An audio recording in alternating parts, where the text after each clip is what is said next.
안녕하십니까, 허원순입니다. 2월 24일입니다. 정규제 TV 뉴스 오늘 제가 전해드리겠습니다. 오늘은 경제 뉴스보다 아무래도 조금 열받는 얘기부터 좀 전해드려야겠네요. 이미 알고 계시겠지만 중국 대사의 그 참 오만하고 정말 방자한 발언, 야당을 찾아가서 자기 특정 발언만 마음 놓고 공개하라는 속 보이는 전술. 저는 그 내용이 저 예전에 그 김훈의 소설에 나오는 남한산성에 누구를 꿇안쳐 놓고 읽는 그 칸의 칙서를 읽는 그런 사신인 줄 알았습니다. 정말 좀 아니면 중국 뒷골목에 조폭이 말 막 하는 차마이 대사의 입에서 나온 대사의 언어라고 보기 힘든 그런 말이기도 했고요. 그걸 야당이 찾아가 노림수가 뻔했습니다. 이런 와중에 북한은 청와대를 공격할 수 있다, 공격하겠다, 청와대가 1차 공격 목표다, 이렇게 터무니없는 엄포를 늘어놓는데 야당이란 데는 그것도 테러 방지법 만들자는 그 법안에 반대하면서 필리버스터 참 좋아하네. 필리버스터를 그런데 하라고 했던 겁니까? 정말 국회 선진화법은 악법 중에 악법이고 저질법 중에 저질법이지만 필리버스터를 해서 5시간 연설해서 8시간 연설했네 하는 게 도무지 어느 나라 국회의원들입니까? 지금 바로 이 순간 북한에서 청와대를 공격하겠다면서 그런 순간에 테러 방지법을 만들자는데 저렇게 강론이 그게 국정원이 어땠다 저땠다 하면서 반대를 저렇게 하고 있으니까 참 웃깁니다. 그러면 북한이 청와대만 그러고 얘 그만둘까요? 아마 국회를 향해서 로켓 날리겠다고 그럴 겁니다. 국회를 향해서 미사일 때리겠다고. 다음 두 번째는 국회를 향했다고 할 때도 야당 의원들은 그 야당 저 선수들은 그렇게 필리버스터 운운하고 연설하고 있을까요? 그 주제와 관계없는 헛소리를 하고 있을지 참 걱정입니다. 예, 경제는 그대로 가라앉고 있고요. 대통령 주재로 국민경제자문회의가 오늘 열렸습니다. 국민경제자문회의는 상당히 중요한 회의죠. 그런 얘기도 전해드리고, 예, 오늘 이 얘기는 그게 사실은 제일 큰 메뉴입니다. 오늘 방송 순서는요, 오늘의 뉴스를 지금 일부 오늘 좀 나눠서 해볼까요? 조금 하고 중간에 새로운 광고 하나가 선보이게 됩니다. 광고도 이 새 광고는 하나의 정보거든요.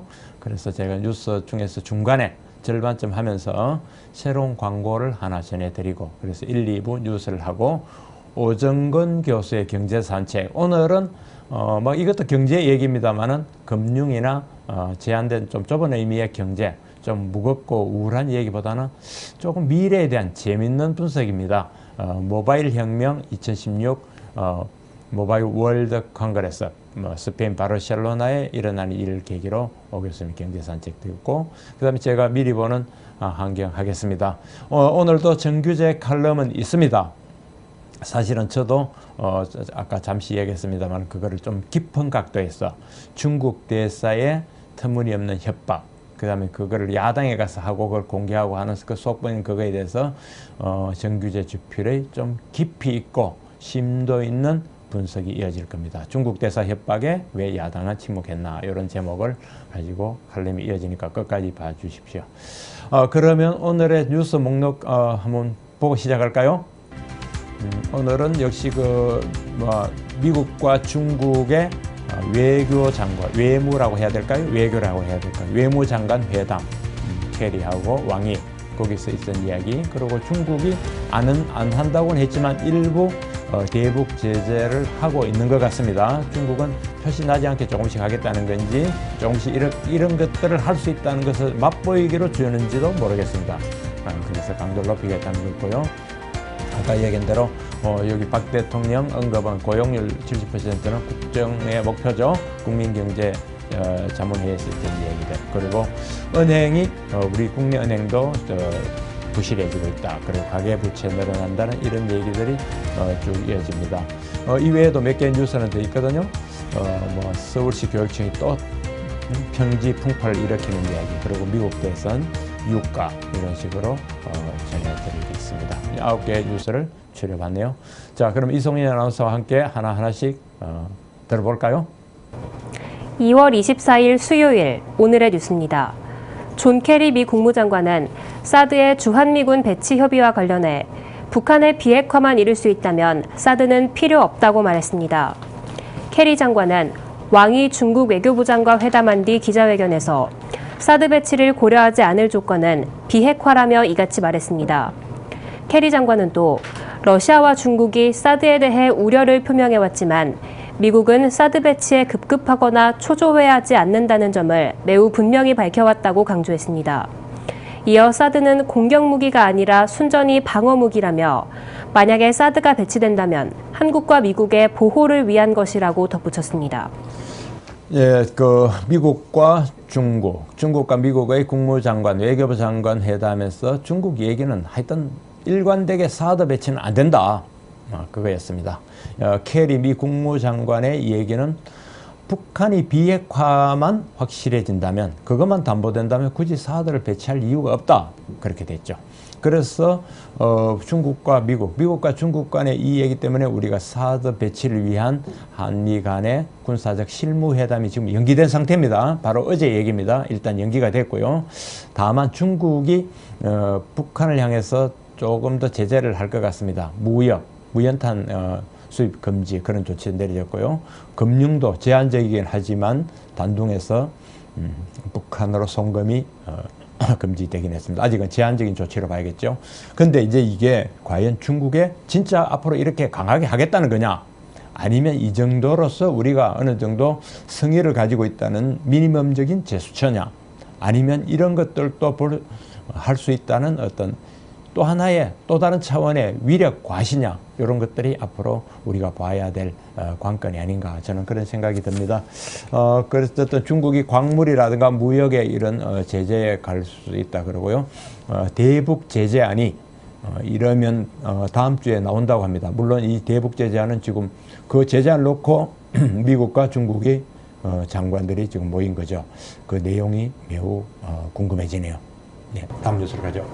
중국이 다음 달 1일부터 북한과의 석탄 거래를 전면 중단하기로 했다고 환구시보가 보도했습니다. 환구시보는 북중 접경 지역인 랴오닝성 단둥에서 대북 석탄 무역을 하는 사업자를 인용해 이같이 전했습니다. 이 사업자는 자신 회사의 석탄 무역은 다음 달 1일부터 북한과 거래를 중단할 것을 요구받았고, 이는 아마도 북한이 위성을 발사한 데 따른 금융 제재의 일환으로 파악된다고 전했습니다. 지난해 북한의 대중 수출 가운데 석탄이 차지하는 비중은 42.26%에 달하는 것으로 알려져 석탄 수출 전면 중단은 북한에 큰 타격이 될 것으로 보입니다. 네, 제가 이송현 아나운서 읽을 뉴스 전할 걸 먼저 논평을 한 셈이군요. 어쨌든 중국이 액션에 들어갔습니다. 보통 일반적으로 말하기를 북한이 수출하는 것 중에서 60%가 광물, 그리고 다시 그 60% 중에서 가장 큰 부분을 차지하는 게 석탄인데요. 그래서 지금 막 42%라고 전해드렸습니다만 대개 한 40% 그렇습니다. 그러니까 그 석탄 수출을 막는 게 북한에 대해서 강력한 제재가 된다는 얘기가 되는 거죠. 현실적으로 가장 큰. 그렇습니다. 그래서 왕이, 그리고 저 캐리 왕이의 그 회담에서 보니까 이번에 대북 제재는 뭔가 이빨이 있는 제재가 될 것이다 라고 그렇게 이야기 전해왔습니다. 뒤집어 보면 그동안은 이빨이 강하지 않는 그냥 뭐 다소 형식적인 제재였다, 그렇게 또 우리가 반성도 되고요, 되돌아보게 됩니다. 물론 이제 그렇게 된 데는 우리가 개성공단 같이 이렇게 돈 들어가는 구멍이, 현금 들어가는 구멍이 뻥 뚫려 있는데 중국이나 또 외국 국제 제재를 하라는 참 그런 적합성이 없는, 실효성도 없는, 앞뒤가 안 맞는 우리가 대북 제재를 해왔다는 게 근본 문제이기도 했고요. 뭐 그건 다 지나간 얘기가 됐습니다만 어쨌든 이번에는 뭔가 이빨이 있는 그런 제재다 하는 게 외신의 소개입니다. 다음 주에 나오는 그 대북 제재를 거듭 주목할 수밖에 없고, 어쨌든 간에 이 석탄 제재, 그리고 일부 북한을 송금 막는 거, 금융 제재, 이 두 개가 된다면은 아마 꽤 신뢰성이 있는 제재가 되지 않을까, 저는 거의 그렇게 보여집니다. 네, 넘어가죠. 박근혜 정부의 정책 목표인 고용률 70% 달성을 위해 앞으로 정부의 거시경제 정책이 고용률 중심으로 운용됩니다. 대통령 직속 국민경제자문회의는 오늘 박 대통령 주재로 열린 제8차 국민경제자문회의에서 일자리 중심 국정 운영 방안을 보고했습니다. 자문회의는 고용률 70% 목표를 달성하기 위해 거시경제를 성장률뿐만 아니라 고용률 중심으로 운용하고 모든 정책에 고용 영향 평가를 전면 실시할 것을 제안했습니다. 또 교육개혁이 뒤따르지 않으면 노동개혁의 실효성이 매우 낮을 것이란 의견도 내놨습니다. 정부가 이렇게 애타해하는 상황은 충분히 이해가 됩니다. 대통령이 나서서 고용률 높이자 충분히 우리가 또 받아들일 수 있는 그런 상황이죠. 다만 문제는 있습니다. 박근혜 정부가 고용률을 70% 그러니까 일하는 사람들의 그 비율을 70% 올리자고 했는데요. 지금 아마 64, 65, 66 요 사이에서 움직일 겁니다. 한참 더 끌어올리겠다는 건데 여기서 우리가 좀 근본적인 문제를 하나 생각해 볼 게 있습니다. 고용률을 70%를 올린다. 그것도 정부가 어떻게 생각하십니까? 정부는요 산업이 발전되게 하고 투자가 이루어지게끔 하면은 투자가 이루어져서 산업이 발전하고 각 부분 산업의 규제가 없어서 되면 결과적으로 일자리가 나오는 겁니다.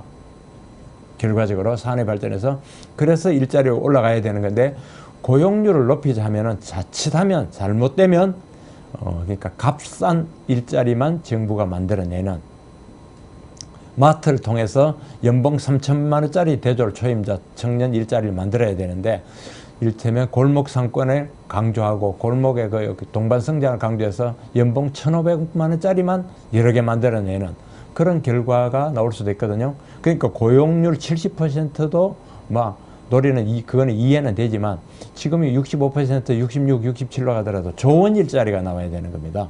좋은 일자리는 너무나 당연한 얘기지만 기업이 만드는 거죠. 더 정확하게 만들면 시장이 만드는 겁니다. 그러한 일자리가 쓰임새가 있을 때 일자리가 나온 거다 이거죠. 연봉 3천만 원짜리, 4천만 원짜리 그리고 10년 계속 가는 일자리는 그런 일자리가 효용성이 있을 때 그리고 시장에서 제 기능을 할 때 만들어지는 거지 정부가 만드는 건 오래 안 간단 말이에요.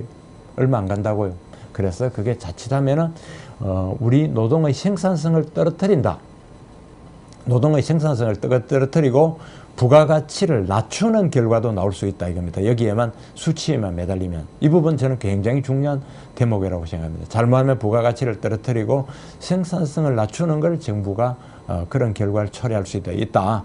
그래서 고용의 목표 70%라는 것은 산업이 발달하고 투자가 돼서 결과적으로 그런 일자리가 나오는 것이어야지 그것 자체를 목표로 해가 그 길을 정면을 향해 달려간다. 이건 우리가 안타까운 상황이긴 하지만은 정당한 길은 아니지 않느냐 그런 생각을 해보게 됩니다. 은행들이 부실 채권에 대해 쌓는 대손 충당금, 즉 회수 불가 채권 규모가 글로벌 금융위기 이후 80조 원을 넘어선 것으로 나타났습니다. 오늘 금융감독원에 따르면 2008년 금융위기 이후 저성장 기조로 기업 부실이 커지면서 국내 은행들이 매년 10조 원가량의 대손 충당금을 쌓은 것으로 알려졌습니다. 은행들의 대손 비용이 증가하면 그만큼 수익성도 악화되는데 은행 수익성 지표인 총자산 이익률과 자기자본 이익률은 지난해 각각 0.16%와 2.14%로 2000년 이후 가장 낮았습니다. 네, 은행들의 대손 충당금 말 그대로 부실이 발생할 경우, 즉 은행이 은행도 빌려준 데서 갚지 않으면 돈을 떼이거든요. 그 떼일 위험의 정도에 따라서 부실의 정도가 나누어지는 겁니다. 아주 완전히 떼였다 이런 거는 이제 고정이라 하고 어느 정도 3개월 정도 이자를 못 받아서 떼일 위험이 높아졌다 이러면 무슨 요주이고 이런 그 부실의 위험도가 나누어지는 겁니다. 어쨌든 간에 은행이 빌려준 돈의 채권에 대한 부실의 정도에 대비해서 손해 충당금을 쌓아 놓습니다. 그래서 손실에 대비했다 해서 대손, 거기에 맞춰서 쌓아놓는 돈이라 해서 대손 충당금이라고 하는 거거든요. 그래서 은행마다 부실이 심해지면 대손 충당금을 많이 쌓아야 되는 겁니다. 경기가 좋고 경제가 아주 좋아서 부실이 별로 없으면 대손 충당금을 쌓을 이유가 없고요. 은행의 수익은 늘어나겠죠. 그러나 대손 충당금을 많이 쌓아야 되면 은행이 부실해지고 심지어 이익도 못 내고 심하면 자본금도 까먹고 나중에 더 심하면 은행이 망해서 공적 자금을 받고 살아나는 겁니다. 그런 대손 충당금이 지금 늘어난다니까 은행의 부실을 얘기하는 거죠. 지금 은행 부실은 한국만의 얘기가 아니고요. 유럽에서도 독일 은행들의 부실이 지금 연일 외신이 나오고 있고, 이탈리아 은행은 아주 심한 상황이라고 합니다. 그래서 이게 저금리, 저성장에서 기업들이 어려워지니까 필연적으로 나오는 현상입니다. 우리도 1997년도 IMF 외환위기를 할 때 결국 은행이 부실한 게 기업들이 쫙 기아, 한보, 유원건설 해서 쭉 넘어지면서 은행들이 넘어지는 거거든요. 빌려간 기업들이 돈을 못 갚으니까 은행들이 넘어간 겁니다. 지금 우리는 아직 가계대출이 그 정도 심하지는 않다고 하지만 가계대출도 좀 걱정이 되고, 일부 한계 기업이 돈을 못 갚기 때문에 대손충당금을 쌓는다는 건데, 독일, 이탈리아 사례처럼 돼갖고, 제가 얼마 전에 그 신문 읽어드리면서 또 그 기억이 납니다만, 중국도 1월달 통계를 봤더니 작년 1월에 비해서 은행의 부실 채권이 50% 늘었다 그러는 겁니다. 전반적으로 전 세계가 저금리, 저성장되니까 부실한 기업들이 많이 나오고, 그에 따라서 은행들이 좀 험해졌다, 은행 경영이 어려워졌다 하는 건데, 우리나라도 예외는 아니다. 이런 상황에도 국내 은행은 작년에는 반짝 이익을 좀 냈다 해서 막 배당을 많이 하고 하던데, 배당하는 건 은행이 알아서 한다 하더라도 조금 걱정스러운 그런 대목도 보이긴 하더라고요. 네. 지난해 우리나라 가계부채가 사상 처음으로 1,200조 원을 넘어선 것으로 나타났습니다. 한국은행이 발표한 가계신용자료에 따르면 지난해 4분기 말 가계부채는 1,207조 원으로 사상 최대치로 나타났습니다. 3분기 말과 비교해서 41조 원이 늘어나 분기별 부채 증가폭도 가장 컸습니다. 전체 가계부채 가운데 대부분을 차지하는 가계대출은 전분기에 비해 39조 4천억 원이 늘어난 1,142조 원으로 나타났습니다. 특히 이 가운데 주택담보대출의 증가가 두드러져 지난해 4분기 말 총 주택담보대출 규모는 501조 원에 달하는 것으로 집계됐습니다. 네, 가계부채가 1,000조 원을 넘었었다 하는 게 얼마 되지 않은 것 같은데요. 글쎄 또 1,200조 원을 넘었었군요. 걱정입니다. 지금은 워낙 저금리다 보니까 웬만큼 어떤 가게에서도 도시, 중산층, 서민 가게에서도 이를테면 1, 2억 정도의 대출, 주택을 담보로 한 건 별로 걱정도 안 하는 분위기입니다만, 금리가 이렇게 저금리가 계속 가는 건 아닙니다. 저금리가 오르고 또 그러니까 빌려준 가계대출을 조기에 상환하라는 이런 압박들이 나오거나 제도가 바뀔 때는 부담이 되는 겁니다. 지금만 해도 새로운 그 주택담보대출은 원리금을 함께 갚아가는 그런 식으로 정부 정책이 바뀌었지 않습니까? 그러니까 이자만 갚아갈 때는 그렇게 버틴다 하더라도 원금을 갚아야 될 때는 소비고 뭔가 여력이 없어지는 겁니다.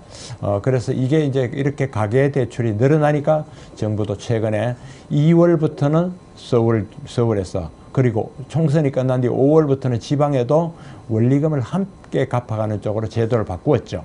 그렇게 제도를 바꾸니까 부동산이 가격에 바로 영향을 미치고, 지금 부동산 가격 하락, 부동산 투자 분위기가 아주 급냉했다는 데는 바로 원리금을 함께 갚아라는 그 대출 제도의 변화도 크게 영향을 미쳤던 겁니다. 아무튼 가계대출은 계속 지속적으로 봐야 되겠습니다.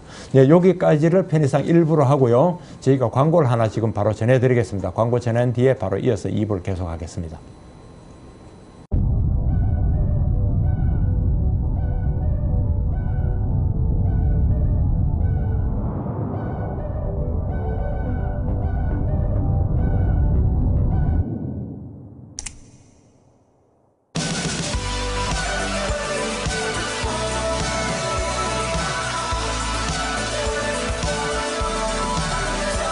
Samsung Notebook 9 Metal